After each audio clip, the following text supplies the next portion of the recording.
Hello, this is Britt Caswell with another example video. In this video, I'm covering example 4 from section 3-5 in the SavvasRealize Algebra 1 textbook. So this example covers interpreting trend lines. So what I want to do is show you guys how we use technology in order to develop a trend line. Alright, so first I'm showing you how to get the trend line, and then I'm going to show you how to use it in order to make estimations. So our word problem here, it says that the table shows the amount of time required to download a 100 megabyte file for various internet speeds. Alright, so the speed of the internet determines how long it takes to download it. So the speed is my input, and my download time is the output. So assuming that the trend continues, how long would it take to download the 100 megabyte file if the internet speed is 75 kilobytes per second? So usually when we need a trend line, we want to find the one that has the smallest residual. Okay, if you remember, the residual is the distance from the point to the line. Okay, it is the difference between the actual and the estimated values.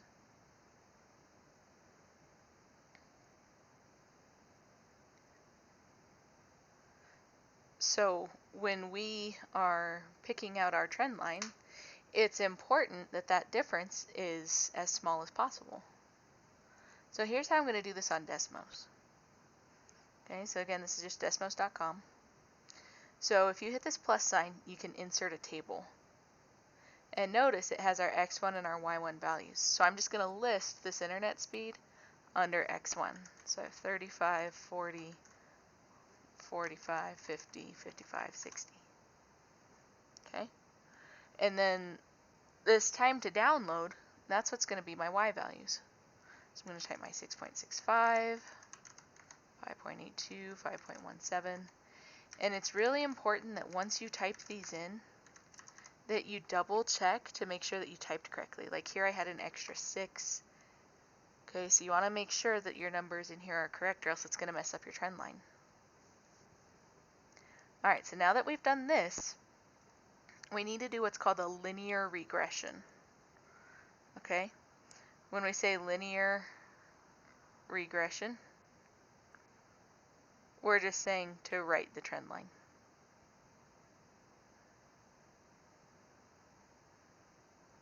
I'll fix my handwriting on there when I go to post this, guys. Okay, so in order to do that, here's what you type into Desmos, and you'll type it the same way every time if you want a line. So I type Y, and then I hit the 1 button. Okay? What that's doing is that's telling you to look at this list. And then I hold down my Shift key and I hit the tilde. Okay, that's the button next to 1 on my keyboard. X1, so when I hit that 1, it tells it to reference this part of the list, plus B. So let's take a look at our graph. So I'm going to come over here and zoom out a little bit. So you can see these green points. These are all my points from my table. And so then this linear regression made this black line. Alright, and that black line is about fitting all these points. So some of them look like they're kind of on there. Some are a little above and some are a little bit below. Okay? So we need to look at this screen. Okay? So on this screen, we have our r squared value. Okay? It says my r squared equals 0.9751. That's my correlation coefficient.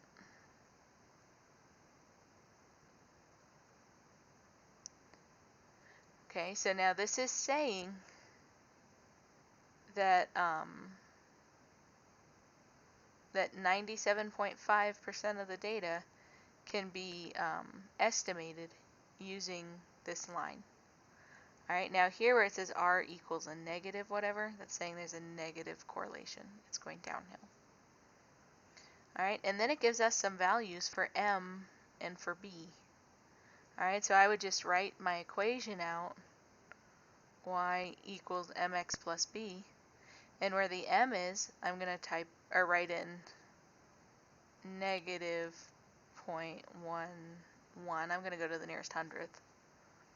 Alright, and then I put my x and then plus my b value, which is about 10.26. So this is the estimated line of best fit from Desmos. Now sometimes these might be slightly off depending on what calculator you use, but that's at the like 1000th level. These should be fairly close to like from one program to another, for example. So now they're wondering how long it would take to download if the internet speed is 75 kilobytes per second.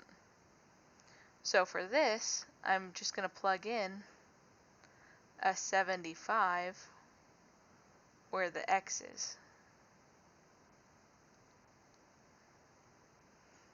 Okay, so I'm just going to use Desmos for that because it's going to make my life easier.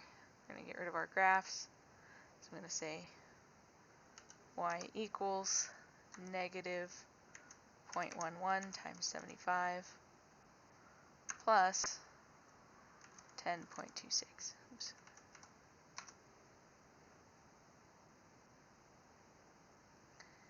And so then it says that it would be 2.01. Okay, so that 2.01 is about the minutes, right? So it would take about 2 minutes.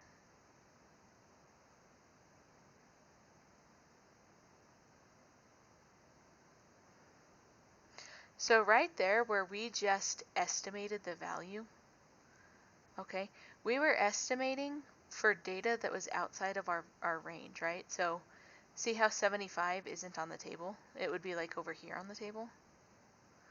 We did something called extrapolating. So when we extrapolate, we are finding a value or estimating a value outside of our data set. If I had been estimating for like, what if it was like 47 kilobytes per second for my internet? That 47 is within my table values. That would have been called interpolating.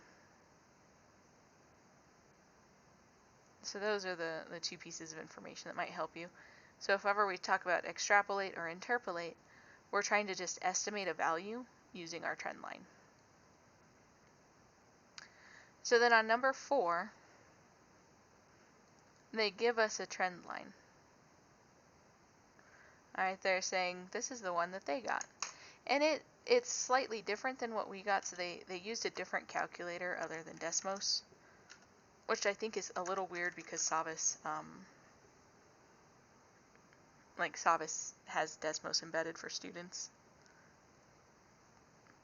Alright, so here I have graphed it on Desmos, and here is my x-intercept. Okay. Now I can find that x-intercept by hand if I want to. Remember, at the x-intercept, your y value is 0. So you can just plug in a 0 for y and solve it out by hand. Okay.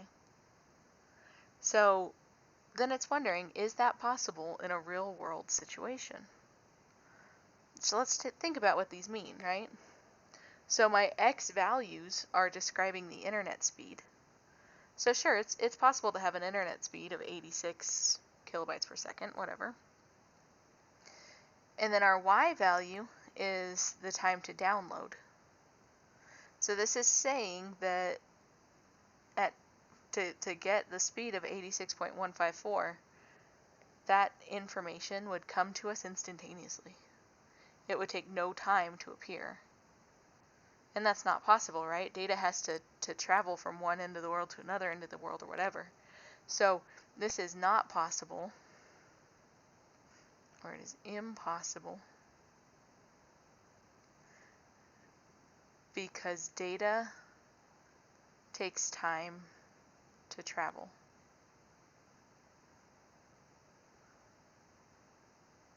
You can't have things take 0 seconds like that. It might seem like it might be really fast, but it still has to have that time to travel. So there we go. That is how to interpret trend lines and how to find one on Desmos. Until next time.